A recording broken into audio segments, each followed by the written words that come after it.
troubadours Haute-Gravelines sont de retour. Ils ont posé leur univers à l'esplanade de la Porte aux Boules de Gravelines. Sous le chapiteau, costumes et accessoires attendent les lumières de la scène. Mais avant cela, il faut essayer les costumes, créer des ensembles harmonieux, éventuellement les retoucher. On va essayer.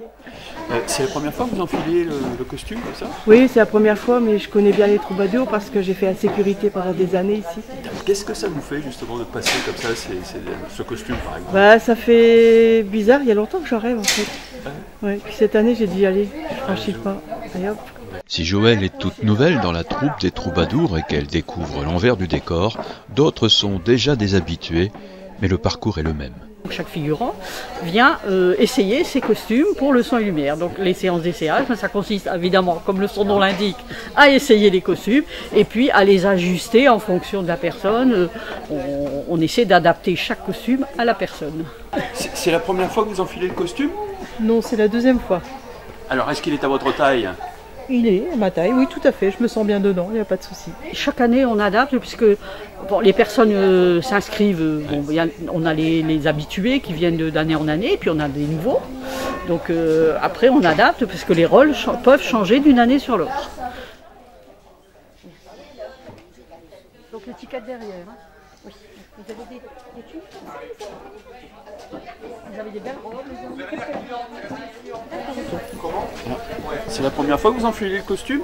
Celui-ci, oui. Parce que l'année dernière, j'ai déjà fait l'année dernière j'étais un homme, mais j'avais un autre costume Renaissance. Vous êtes bien dedans, ça va? Impeccable. Oui? Oui. On n'est pas embêté avec les costumes, ça va vite, les changements se font rapidement, puis on est bien aidé, donc aucun souci. Le spectacle Son et Lumière, qui traverse 1000 ans d'histoire, nécessite beaucoup d'accessoires d'habillement, mais aussi, bien entendu, beaucoup de costumes, bien plus qu'il n'y a de figurants. On a à peu près en réserve 1600 costumes à peu près. Alors on n'utilise pas tous les costumes, parce qu'il y a une partie, c'est un peu en fonction des thématiques du spectacle, donc, mais on utilise quand même un peu plus de 1000 costumes quand même. Bon, déjà il faut savoir qu'à chaque Son et Lumière, un figurant a au minimum 3 costumes. Le spectacle se prépare aussi sur l'esplanade de la Porte aux Boules qui, pour nos troubadours, est devenue la scène où ils apparaîtront dans leurs costumes. Les figurants sont partagés en groupes selon les tableaux. Les chefs de groupe, assistants du metteur en scène, détaillent, expliquent aux nouveaux et aux anciens leurs emplacements et le rôle de chacun. Donc là on est en train de répéter tableau par tableau en plaçant les groupes, enfin donc l'ensemble des figurants dans les groupes sur lesquels ils vont intervenir et de caler les entrées et les sorties de chaque scène, de chaque tableau. Un noir ici, on laisse sortir l'ensemble des étals du marché, donc pour aller le lumière, de la fin, etc. On attend que tout le monde soit sorti s'il vous plaît. Voilà. Marie, petite Marie, ne pleure plus, je suis là, nous allons nous marier Marie, nous marier.